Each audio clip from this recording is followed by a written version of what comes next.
Hoy estamos y vamos a trabajar nuestro estudio bíblico de hoy en el libro de los Hechos, y la pastora muy amablemente se encargó de dar el capítulo 23 del libro de los Hechos. Ya nos quedan pocos capítulos para terminar, así que les doy gracias por su atención y su colaboración en todo este proceso de este capítulo, de este libro de los Hechos, que ha sido de gran bendición. Yo creo que el libro de los Hechos es un libro muy profundo, es un libro con un alto contenido teológico, sobre todo histórico, pero nos enseña una teología práctica, y es para mí, tiene que ver con la relación del Espíritu Santo con su iglesia y con sus siervos, porque el personaje principal del libro de los Hechos es el Espíritu Santo. Uno puede pensar que es Pablo, que es Pedro, que son los apóstoles o la iglesia misma. No, es el Espíritu Santo guiando a la iglesia, ministrando a la iglesia, guiando a los líderes de la iglesia y haciendo que estas vidas puestas en las manos de Dios se conviertan en vidas productivas. Pero todo porque el Espíritu Santo se está encargando de ello y está moviendo a la iglesia hacia el propósito divino. Entonces, cuando pensamos en el libro de los Hechos de esa forma, entonces vemos que hay un alto contenido teológico en el libro de los Hechos. Una de las cosas que me han impactado a mí en el libro de los Hechos, ¿se acuerdan cuando Simón el Mago trató de comprar el don de lenguas y fue reprendido por Pedro? Y fue una demostración de lo importante que es nuestra diaria experiencia con el Espíritu Santo y cómo son cosas que no se pueden jugar con ellas. Es muy importante el libro de los Hechos. Y hasta ahora hemos visto un coprotagonista, que es Pablo. Hemos visto a varios coprotagonistas. Vimos a Pedro ministrar a una congregación de casi 5.000 personas. Luego vimos a Esteban ser apedreado.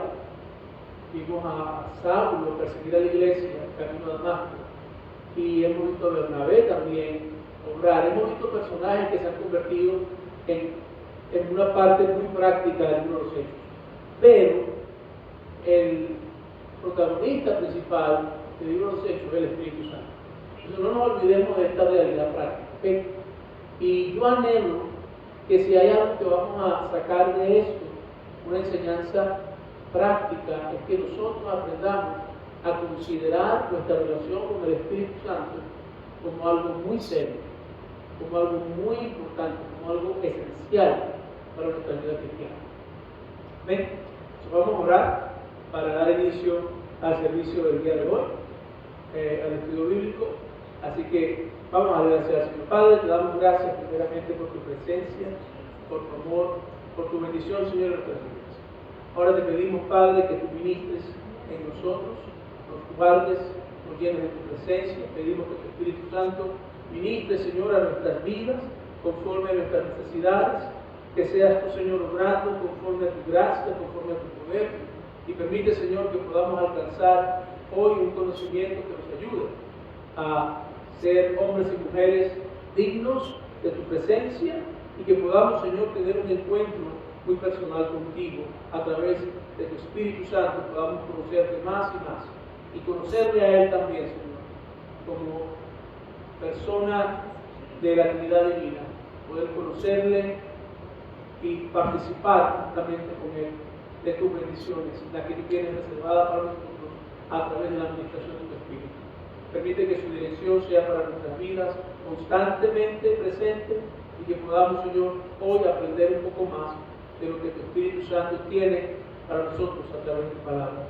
Te lo pedimos en el nombre de Cristo Jesús, Hijo amado. Amén. Le damos gracias a Dios porque la comunidad ya está de regreso de Puerto Rico.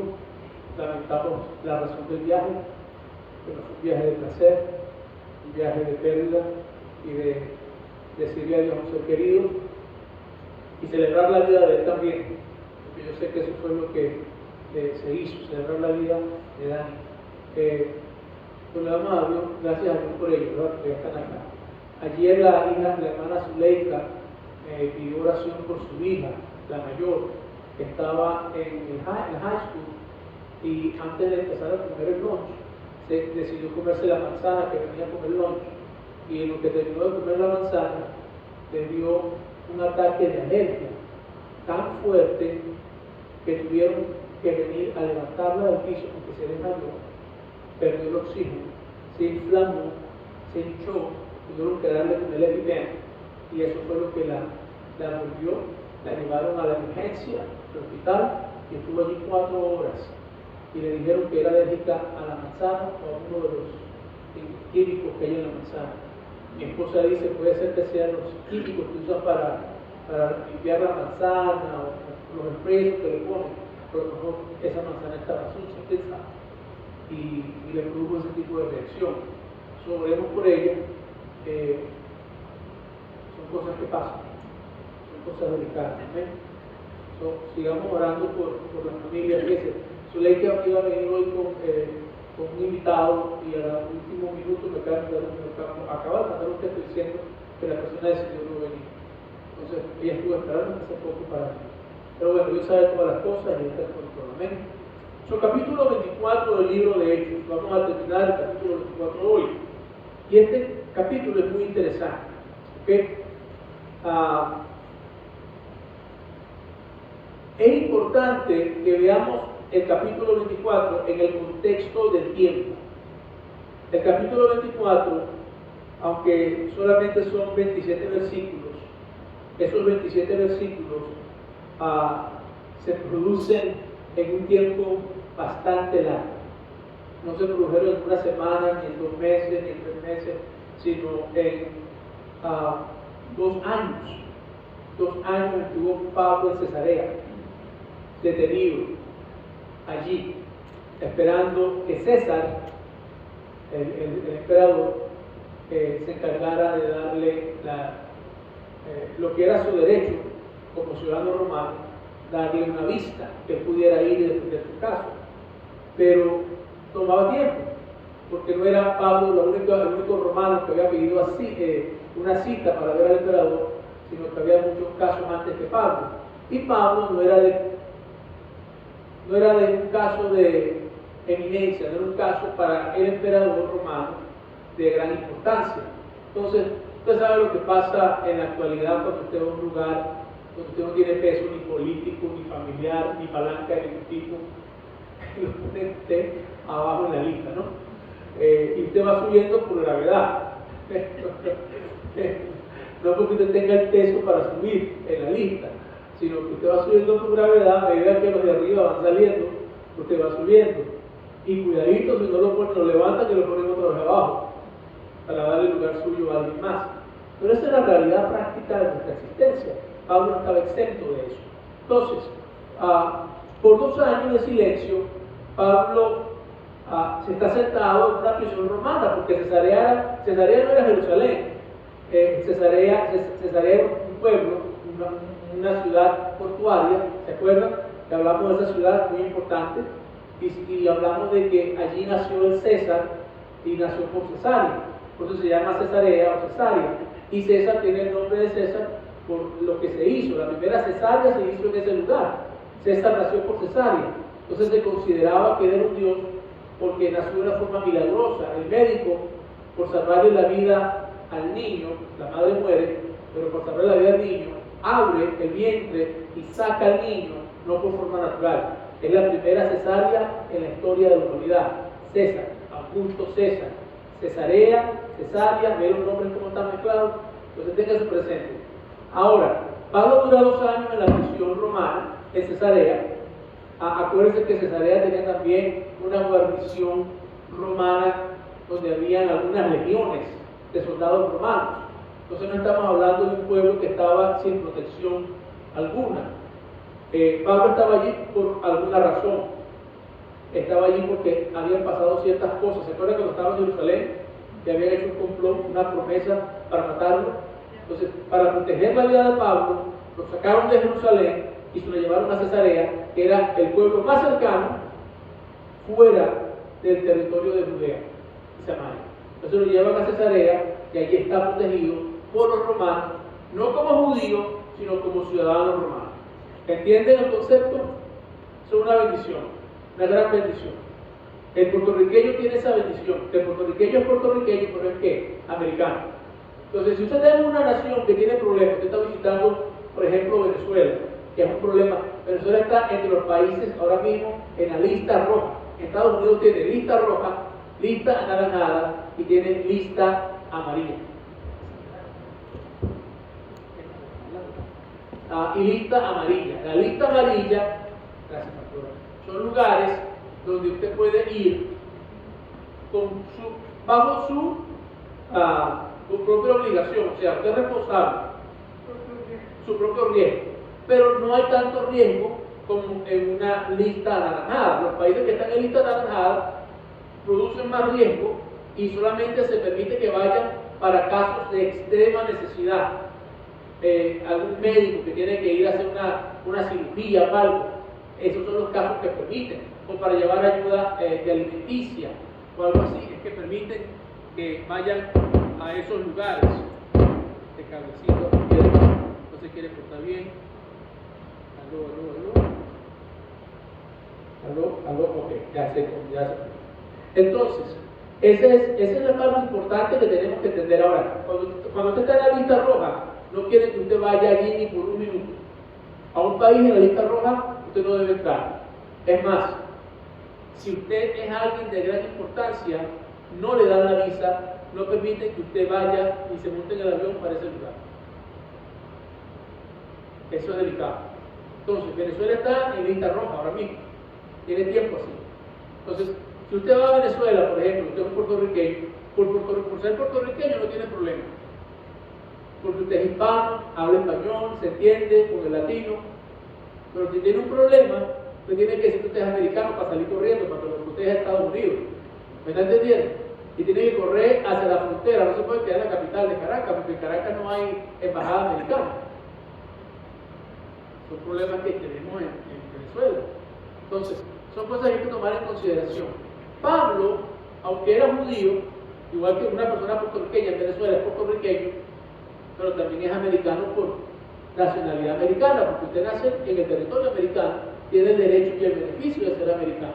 Pablo, por ser judío, nacido en territorio romano, era romano de nacimiento. Y por gentilicio, por ser de padres judíos y de madres judías, judío. Entonces, esa era la situación con Pablo. Por eso a Pablo se le dan 2 años de cárcel en Cesarea, esperando que él en Roma, el emperador, le dé la audiencia. ¿Ok? Quizás esos 2 años era para que Pablo descansara un poco. Porque Pablo nunca había parado. Desde que salió de Antioquía, de Siria, enviado por la iglesia, Pablo no había parado. Por más de 20 años Pablo viajando, rodando, siendo golpeado, siendo apedreado, siendo maltratado. Y por primera vez Pablo tomó un descanso. Un descanso de 2 años. Aunque en prisión, por ser romano, lo trataban de una forma diferente a otros ciudadanos. ¿Ok? Entonces, es interesante porque eso me da a entender a mí que a pesar de las circunstancias difíciles, Dios sabe por qué permite las cosas. Yo no creo que Pablo quería estar metido en una prisión por 2 años, pero Dios sabía que Pablo necesitaba también un reto, porque no había parado en tanto tiempo.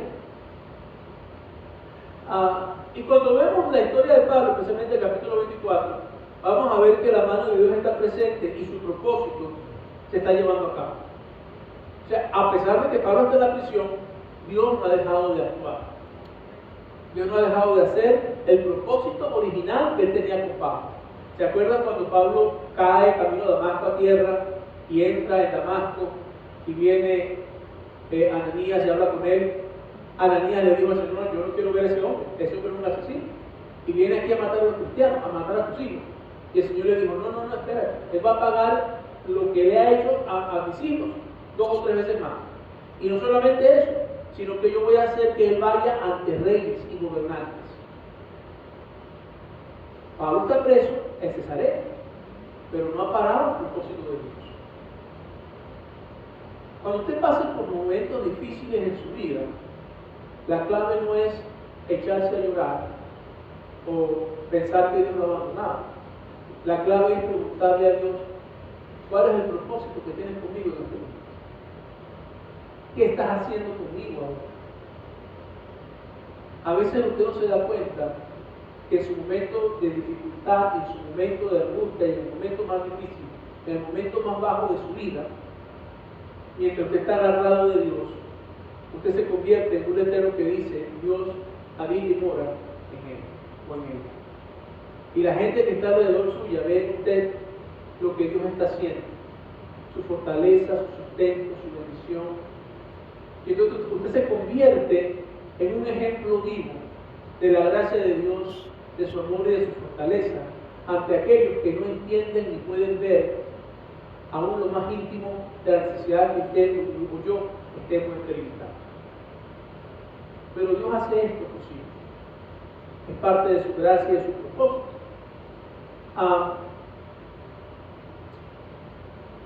Pablo estaba viviendo en diferentes lugares en ese momento. Y a veces usted puede pensar, bueno, Dios se olvidó de Pablo. Por 2 años Dios se olvidó de Pablo. Para nada. Y lo vamos a ver en el capítulo 24 en un ratito. Vamos a entrar allí y usted va a ver cómo Dios siguió tratando con Pablo y siguió ministrando y usando a Pablo en su ministerio. Y usted puede pensar, bueno, pero es que el ministerio de Pablo era de apostolado, fundar iglesias y establecer iglesias. Pero eso no fue a lo único que Dios lo llamó. Dios también lo llamó a ser testigos ante reyes y ante gobernadores. Y muy poco había Pablo alcanzado esa parte de su llamado, mientras era perseguido, mientras iba de una ciudad a otra. Pero en este momento Dios hace que ese propósito se cumpla en esos 2 años de tranquilidad ministerial, digamos de esa manera, en cuanto a plantación de iglesias y ministración a la iglesia. ¿Okay? Vamos a empezar a leer el capítulo 24. Y este capítulo es importante porque el primer mandatario ante el cual Pablo testifica es Félix, el sumo sacerdote. ¿Okay? Ananías y los ancianos vienen de Jerusalén para acusar a Pablo. Estamos hablando del Sanedrín, ¿ok? Del Sanedrín.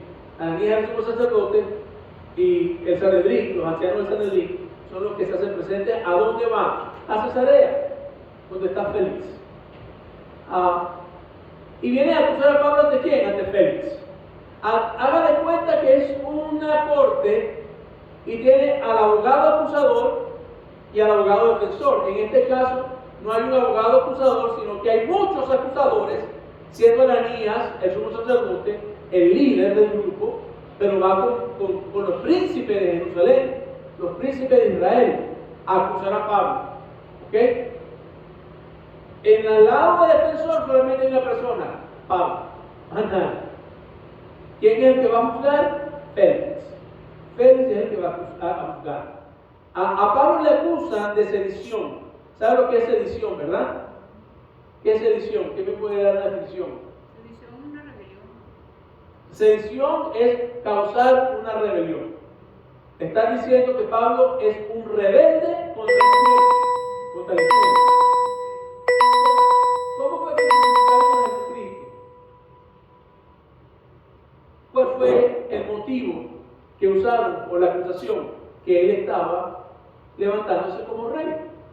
Y no podían haber 2 reyes en el imperio. Por eso matan a Jesús. Los romanos crucifican a Jesús por esa razón, no por otra razón. Pero ¿quiénes lo acusaron ante Pilato? Los judíos, los del Sanedrín, los 2 sumos sacerdotes en ese tiempo, Anás y Caifás. Ahora, seguimos leyendo. Aparte de eso, le estaban acusando entonces con una carga, con un cargo local, profanar el templo. Entonces, la carga más importante, o el cargo más importante, era el de sedición. El segundo cargo era profanar el templo. ¿Por qué traen el cargo de profanar el templo si al emperador no le importa el templo de Jerusalén? Bueno, porque Felipe estaba conectado con los Herodes, y al estar conectado con los Herodes por sangre, entonces él era parte del rey judío, los Herodes, la familia herodiana. Y entonces ese cargo sí le correspondía a los Herodes juzgar. Por eso es que hacen dos cargos, porque querían agarrar a Pablo por arriba o por debajo, por donde fuera. No lo querían dejar escapar. Entonces vamos a leer del versículo 1 al versículo 10. Alguien que por favor me lo lea. Y luego vamos a leer el versículo 10 al versículo 21. Así que alguien se vaya buscando también el versículo 21, 10 al 21. Y alguien se va a buscar el versículo 22 y 23. Y luego alguien va a leer el versículo 24 al versículo 27. ¿Ok? Entonces, alguien que me lea el versículo 1 al 10. Lo voy a leer, dice. Perfecto. Dice, 5 días después descendió el sumo sacerdote Ananías con algunos de los ancianos y un cierto orador llamado Tértulo, y comparecieron ante el gobernador contra Pablo. Y cuando éste fue llamado, Tértulo comenzó a acusarle diciendo: como debido a ti gozamos de gran paz, y muchas reformas son realizadas en beneficio de esta nación por tu prudencia, oh excelentísimo Félix, lo reconocemos en todo tiempo y en todo lugar con toda gratitud. Pero por no molestarte más largamente, te ruego que nos oigas brevemente conforme a tu equidad. Porque hemos hallado que este hombre es una plaga y promotor de sediciones entre todos los judíos por todo el mundo, y cabecilla de la secta de los nazarenos. Intentó también profanar el templo, y después de prenderle quisimos juzgarle conforme a nuestra ley, pero se presentó al tribuno Licias y con gran violencia le quitó de nuestras manos, mandando a sus acusadores que viniesen a ti. Tú mismo, pues, si le interrogas, podrás informarte de todas estas cosas de que le acusamos. Los judíos también se unían a la acusación, asegurando que las cosas eran así.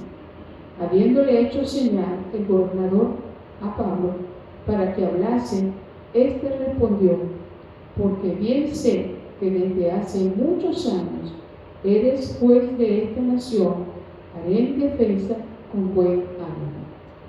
Interesantísimo, muy interesante lo que está pasando aquí. ¿Por qué? Fíjense, una de las cosas más interesantes en este proceso es lo que ellos le dicen a Félix. Le dicen: Félix, ese procónsul vino y nos quitó a Pablo de nuestras manos con mucha violencia. Le están echando la carga del proceso al procónsul. Están acusando al representante de mayor importancia en ese lugar del Imperio Romano. ¿Quiénes hicieron violencia contra Pablo? Los judíos. Entonces, ¿quiénes fueron los que hicieron violencia? Los judíos. El cónsul envía a los soldados a sacar a Pablo de medio del pueblo, porque iban a matar a Pablo. Y el procónsul, sin saber que era romano, que Pablo era romano, para evitar una masacre, una revuelta del pueblo, manda a los soldados. Y por supuesto, ¿usted cree que un soldado romano se va a dejar golpear por uno del pueblo? ¿O no? El soldado romano tenía derecho a matar si era necesario para defender su vida. Y menos derecho tenía la persona que el soldado romano, porque el soldado romano representaba la autoridad máxima del imperio. Y en ese momento, sin ellos saber, estaban defendiendo a un ciudadano romano del imperio. Ahora, ellos hacen la violencia, los soldados romanos, para rescatar a Pablo. Rescatan a Pablo y se acuerdan que lo ponen en la fortaleza que había en el templo. Ahí guardan a Pablo. ¿Por qué lo guardan allí? Porque Pablo tenía que presentarse ante Sanedrín para ser juzgado por Sanedrín, por lo que había pasado en el templo.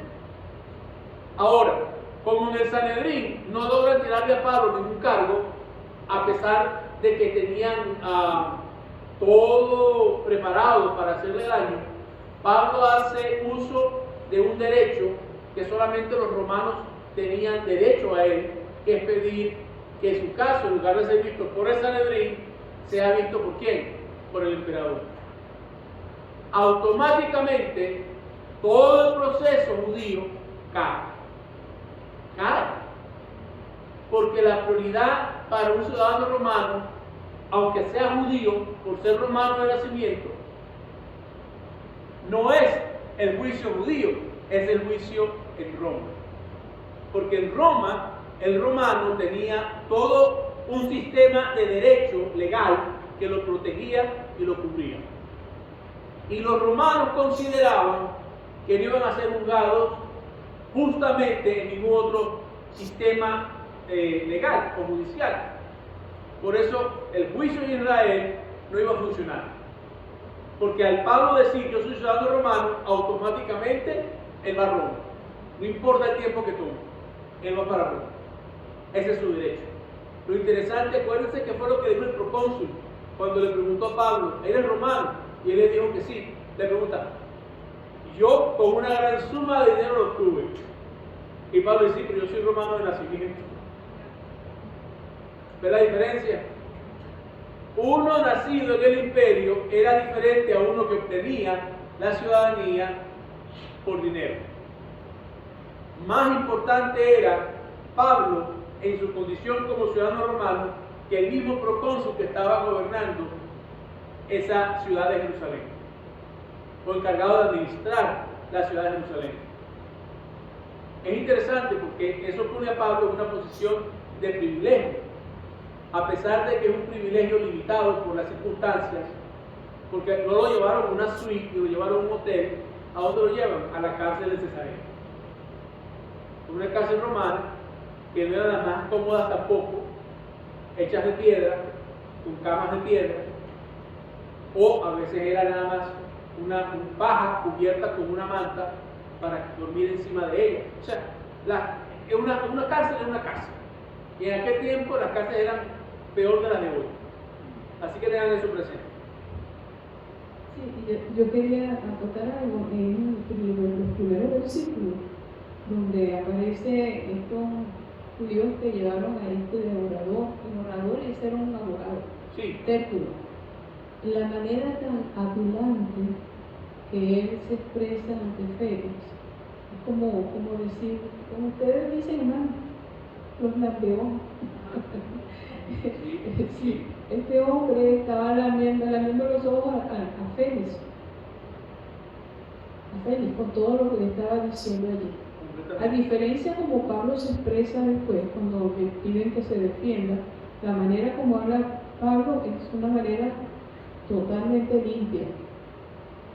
Pablo era un orador altamente calificado. Cuando usted lee las epístolas paulinas, imagínese a Pablo, si eso es escribiendo, imagínese a Pablo hablando. Porque usted dice más hablando que lo que dice escribiendo. Porque usted puede escribir, pero el escribir, y el pastor lo sabe, los pensamientos tienen que ser claros y concisos. Pero hablando, usted puede desarrollar, hay fluidez, hay mucho más, porque el papel es limitado. El hablar, usted puede decir muchas palabras en un minuto, pero en el papel, usted tiene que ir al concepto, al punto. Entonces, imagínense a Pablo como orador. Tiene que haber sido algo impresionante oír a Pablo hablar. verlo ministrar. Tiene que ser algo verdaderamente impresionante. Fíjense, ellos acusan a Pablo de sedición y de rebelión. Traen a este orador para que hable en nombre del sumo sacerdote y de los príncipes de Sanedrín. Pero esto es lo importante. Lo que el hombre hizo fue sencillamente dar a entender a Félix que las acusaciones de Pablo eran acusaciones, ¿cómo lo pongo? Con base, tenían base, pero no eran acusaciones en realidad de peso. Porque lo que él está hablando, cuando usted cree que Félix no tenía un reporte de lo que había pasado en el templo, claro que lo tenía. ¿Usted cree que el procónsul no hizo un reporte de todo lo que había pasado y por la cual ellos tuvieron que intervenir? Claro, pero lo que la pastora dice, el hombre se para a lamberle el ojo a Félix y a decirle a Félix, bueno, yo sé que ustedes tienen ahora una protección sobre Pablo porque Pablo pidió asilo en Roma, ser visto por el emperador, pero nuestro caso tiene que ser visto, en otras palabras. Bueno, a ver qué puedes hacer tú. Pero en realidad no hay una acusación que tenga base, porque todo lo que Pablo está pidiendo de ir a Roma tumba todo ese proceso. Es importante que tengamos eso presente. Y es interesante que Pablo hizo uso de ese derecho. No, mire, no lo hizo cuando lo apedrearon, no lo hizo cuando lo azotaron, no, lo hizo en Jerusalén. Por más de 20 años Pablo estuvo siendo maltratado, casi muerto, y nunca hizo uso del derecho romano. Hasta que lo van a matar en Jerusalén. Dios sabe por qué hace las cosas que hace. Alguien que me lea el versículo 10 al versículo 21.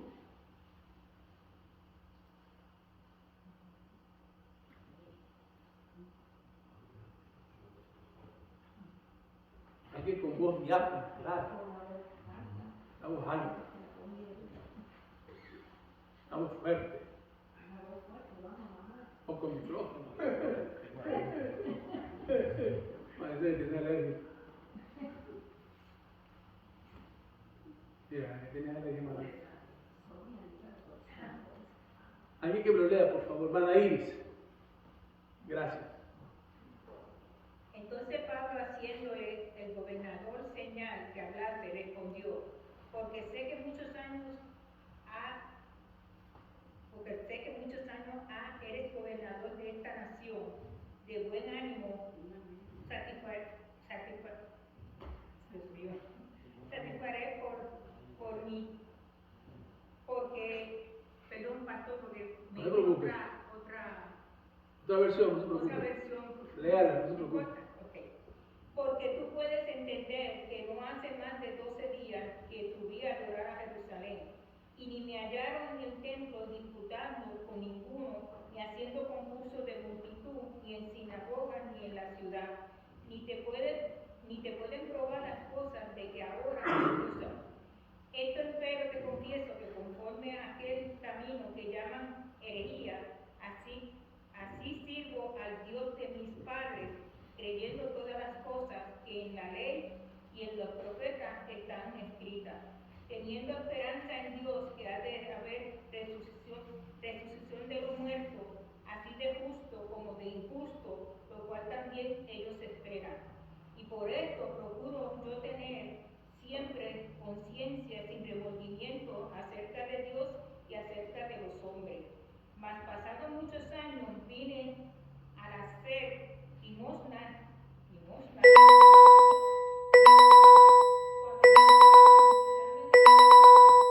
con multitud ni con alboroto, unos judíos de Asia, los cuales debieron comparecer delante de ti y acusarme si en contra de mí tenían algo.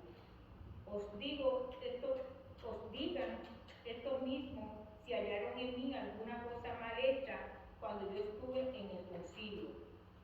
Si no sea que estando entre ellos prorrumpí en alta voz acerca de la resurrección de los muertos,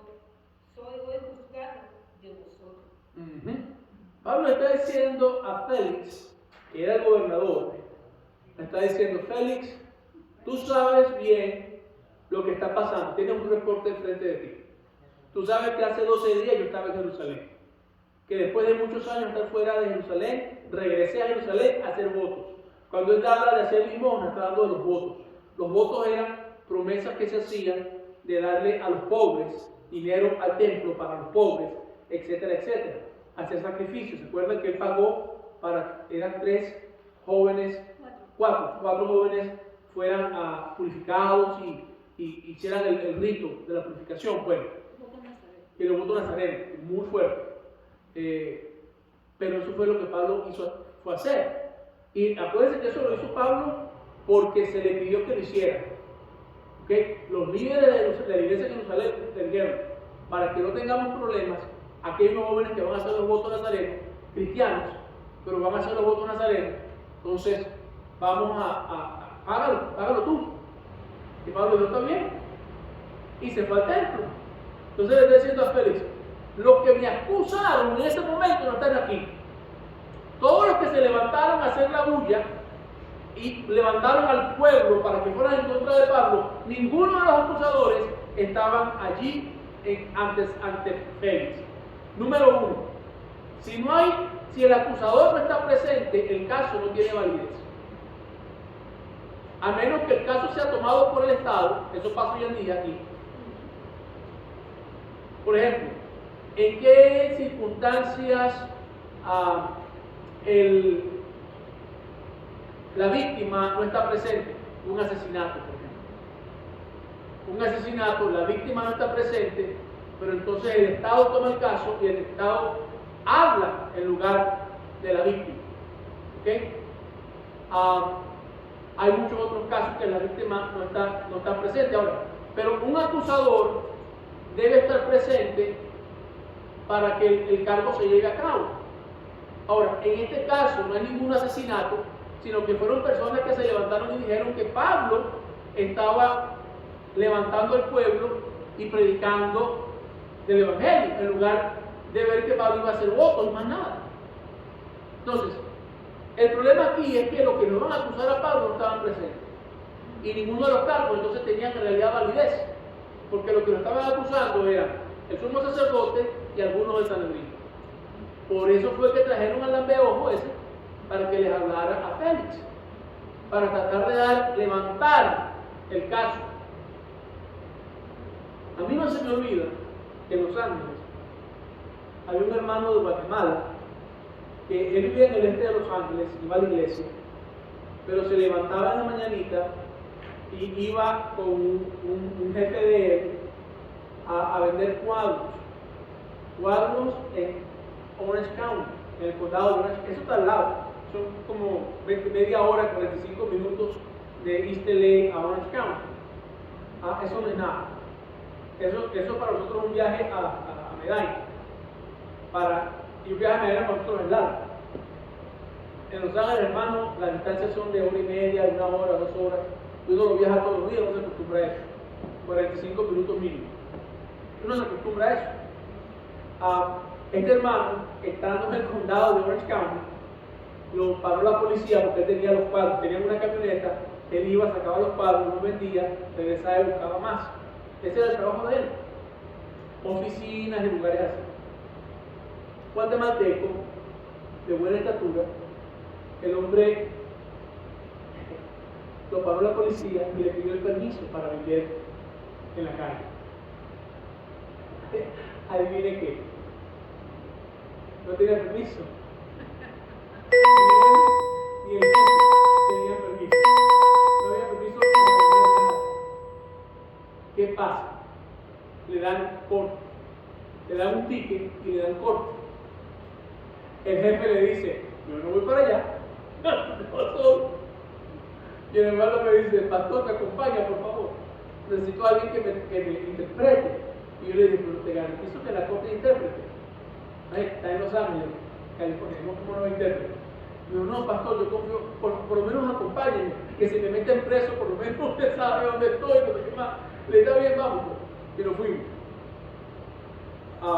Yo estoy sentado, lo llaman a él, No, lo interesante fue que antes que lo llamaran a él, llamaron a un muchacho que tenía un warrant porque no se le presentaba a la corte porque había tirado basura en un parque. La policía lo vio, la policía en el parque lo vio, le dieron un ticket y le dieron día de corte. Él no se presentó a la corte, él dijo, basura. Y por no presentarse a la corte, le escalaron el caso a un warrant. Donde lo vieran, lo van a meter preso. Lo paró un oficial por un problema en el carro y le dijo, tú tienes un warrant. Y el hombre le lloró al policía y el policía le dijo, tienes que ir esta semana a la corte porque si no vas preso. Oiga esto, era una jueza, una mujer joven. Y la jueza está allí y pasa ese muchacho antes del hermano. Y ya los casos anteriores habían sido fuertes. Y la mujer no tenía nieto de misericordia. ¿Ok? Interesantísimo. Pasa el muchacho y la jueza dice, ok, tienes 2 cargos en contra tuya. Tienes un cargo por haber tirado basura y tienes el cargo, el warrant, porque no te presentaste a la corte el día para que pagaras el ticket. Y él le dijo, perdón, no me acordé. Y entonces la mujer le dijo, ¿no te acordaste? Y le dijo, ve, le dijo al policía, al guardia, 5 días en la cárcel para que no se vuelva otra vez a borrar la memoria. Ahí mismo expulsado, y el muchacho, pero yo quiero pagar 5 días de cárcel y $25 de multa. La multa era supuestamente $75 por haber tirado lo que tiró. Pero por los 5 días de cárcel le bajó, fue la única misericordia, le bajó 50 y le dejó pagando 25 por los 5 días de cárcel que le metió. El hermano estaba sentado a mí, estaba sudando, aire acondicionado, pero estaba sudando y las manos estaban pagando. Lo llaman a él, él es el siguiente después de ese muchacho. Y él me ve como despidiéndose, tranquilo, varón, tenga confianza, usted no es culpable. Pero yo le he dicho, acuérdese de decirle a la jueza que usted es muy empleado, que usted estaba trabajando en donde le pidieron que trabajara. Y usted no estaba consciente de que él no tenía permiso para vender los productos que su jefe estaba vendiendo, poniéndolo usted a vender en la calle. ¿Qué otra cosa puede decir él? Cuando se para ante la jueza le dice, le habla, y él le dice, no, don't speak English. La jueza le dice, ¿no hablas en inglés? Le digo, no, ¿hablas qué hablas? Le digo, español. Entonces ahí estaba un traductor argentino. Y el traductor empieza a traducir el hermano y le está interpretando. Y ella, la primera pregunta que le hizo es, ¿sabías tú que para vender en las calles de Orange County necesitas permiso de venta? ¿Tienes que pagar por un permiso? Y él le dijo, no, yo no sabía. Le dijo, pero si tú eres comerciante. Le dijo, no, disculpe. Ahí fue cuando él le dijo, el negocio no es mío, yo soy un empleado del dueño del negocio. Y él es el que compra las pinturas al por mayor y me contrató a mí para que yo las vendiera en las calles, en Los Ángeles, en Orange County, y le habló de otro condado que estaba cerca. Y entonces la mujer, la jueza, se le queda viendo y le dice, ¿y tu jefe tiene permiso para vender? Y el hombre le dijo muy sabiamente, definitivamente no, señora jueza. Si él hubiese tenido, yo no estuviera aquí en este momento.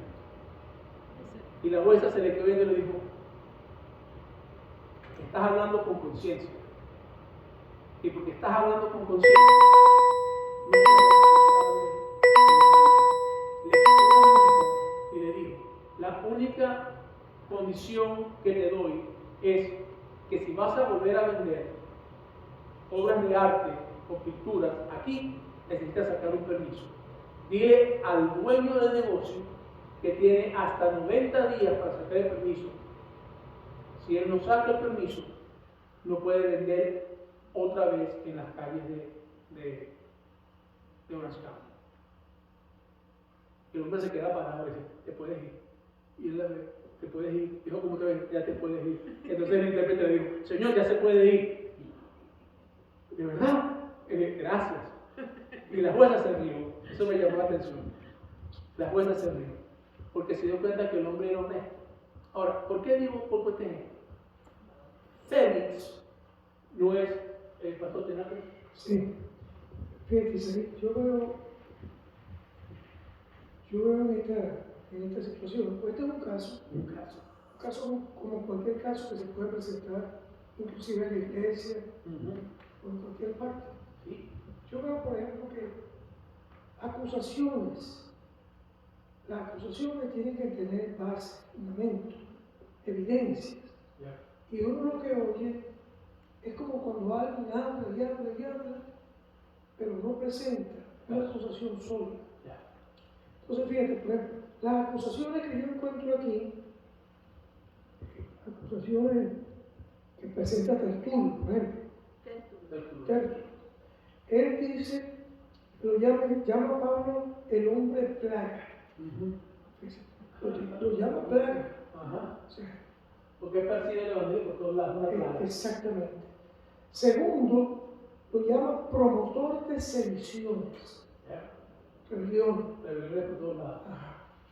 Luego, dice que él es cabecilla de la secta de los nazarenos. Yeah. Esas son las tres acusaciones. Yeah. Pero las tres acusaciones, ninguna tiene un fundamento. Y nada que ver con el templo. No tiene nada que ver con el templo. O sea, ninguna de estas tres cosas. Porque que sea jefe de una secta falsa, eso no es un cargo para matarlo. Y lo que yo quería era matarlo. Estaba pidiendo la muerte de Pablo. Sí. Ahora, lo que yo veo también es cuando Pablo va, yo veo que, primeramente estoy recordando cuando el profeta Agabo, ¿no? Que le dijo que lo iba a matar, que lo iba a llevar. O sea, esto es lo que estamos viendo. Él pasó por lo que le fue profetizado. Cumplimiento de la profecía. Y él dijo que no, que él se iba a Jerusalén. Aquí está por Jerusalén. Ahora, el Señor le dijo a él, cuando lo salva, es necesario que tú testifiques ante reyes y gobernantes. Esto es lo que estamos viendo aquí. Porque el proceso va pasándose. Y todo es religioso. Ahora, los temas que él expone, primero te habla de la resurrección. Segundo, te habla de la justicia. Te habla del juicio venidero, de la resurrección de los justos y de los malvados. Resurrección. Esos son temas que cuando hablamos con un gobernante, a ellos no les interesa.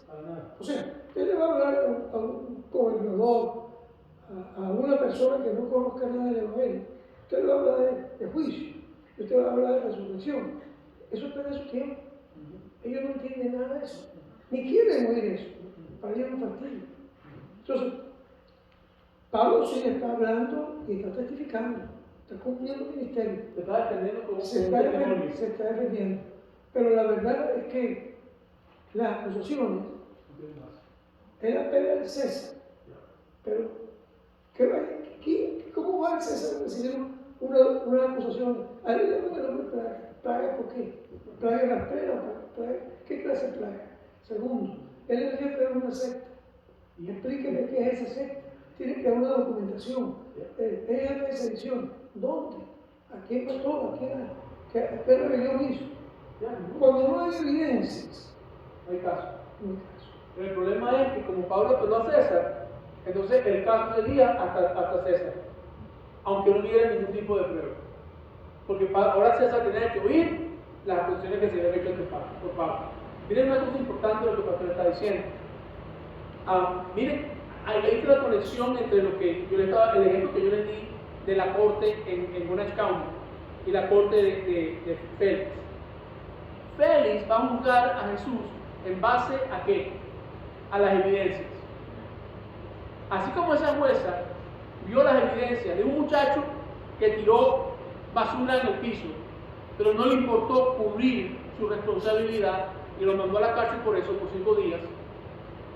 Este hombre que estaba haciendo una labor, un trabajo, no estaba ni robando ni ensuciando las calles, falló fue en una parte legal. No tenía permiso para hacer lo que estaba haciendo. Punto. ¿Por qué es importante el permiso? Para mantener el orden. El orden es lo que establece que haya legalidad.